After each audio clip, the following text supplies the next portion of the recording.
Hello students, तुम्हा सर्वांचं स्वागत आहे माझ्या यूट्यूब चॅनलवरती आणि मी तुमची खुशी मॅम. आज तुम्हाला इयत्ता 10वीतील संरक्षणशास्त्रातील प्रकरण 3 आपत्ती व्यवस्थापन या धड्याच्या उपक्रमावरील प्रश्नांची उत्तरे घेऊन आलेली आहे. प्रश्न क्रमांक 1. नैसर्गिक व मानवनिर्मित मानवी चुका किंवा निष्काळजीपणामुळे झालेले आपत्तीचा तक्ता तयार करा. उत्तर: नैसर्गिक आपत्ती: भूकंप, पूर, चक्रीवादळ, सुनामी, दुष्काळ, दरड कोसळणे, वीज पडणे, ज्वालामुखीचा उद्रेक.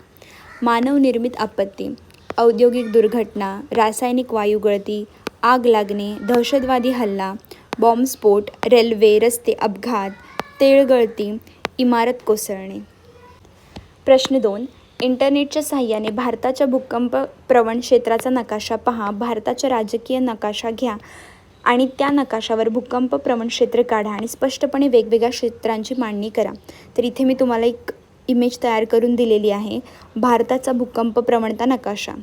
क्षेत्र 2: कमी धोका: कर्नाटकचा बहुतांश भाग, तमिळनाडूचा बहुतांश भाग, मध्य प्रदेशचा काही भाग आणि छत्तीसगडचा काही भाग. क्षेत्र 3: मध्यम धोका: महाराष्ट्र, गोवा, तेलंगणा, आंध्र प्रदेश, केरळ, उडीसा, पश्चिम बंगालचा काही भाग. क्षेत्र 4: जास्त धोका: दिल्ली, पंजाब, हरियाणा, बिहारचा उत्तर भाग, सिक्कीम, जम्मू काश्मीरचा काही भाग आणि उत्तराखंडचा काही भाग. क्षेत्र 5: अतिजास्त धोका: संपूर्ण ईशान्य भाग, आसाम, अरुणाचल प्रदेश, नागालँड, मणिपूर, मिझोराम, त्रिपुरा, मेघालय, अंदमान निकोबार बेटे, कच्छ, गुजरात आणि हिमालय लगतचा जम्मू काश्मीर, हिमाचल प्रदेश व उत्तराखंडचा काही भाग. प्रश्न 3. आपल्या परिसराचे सर्वेक्षण करा. आपल्या स्वतःच्या घरासह आणि ज्या इमारती जुन्या, संरचनात्मकदृष्ट्या कमजोर व असुरक्षित असतील त्यांची सूची बनवा. खूप असुरक्षित, अंशतः असुरक्षित आणि सुरक्षित अशा 3 याद्या तयार करा. उत्तर: मी माझ्या परिसरातील इमारतीचे प्रत्यक्ष निरीक्षण केले. इमारतीचे वय, भिंतींना पडलेले तडे, गळती, पाया, छताची स्थिती व एकूण सुरक्षितता यांचा विचार करून पुढीलप्रमाणे वर्गीकरण केले. खूप असुरक्षित: जुने रिकामे वाडे, जुने गोदाम, पडझड झालेली चाळ, तडे गेलेली जुनी इमारत. अंशतः असुरक्षित: जुनी ग्रामपंचायत इमारत, 25 वर्षे जुनी निवासी इमारत, जुनी शाळेची इमारत, दुरुस्ती आवश्यक आणि जुने दुकान. सुरक्षित: माझे स्वतःचे घर, नवीन अपार्टमेंट, नवीन शाळेची इमारत, आरोग्य केंद्राची नवीन इमारत.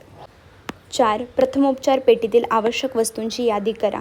उत्तर: प्रथमोपचार पेटीमध्ये खालील आवश्यक वस्तू असाव्यात: वेगवेगळ्या आकाराच्या बँडेज पट्ट्या, जखमेवर ठेवण्यासाठी गॉज, औषधी कापूस, बँड-एड, स्वच्छ व कोरडे कापड, साबण, जंतुनाशक द्रावण डेटॉल, त्रिकोणी व गोलाकार बँडेज, कात्री, थर्मामीटर, पेट्रोलियम जेली, वॅसलीन.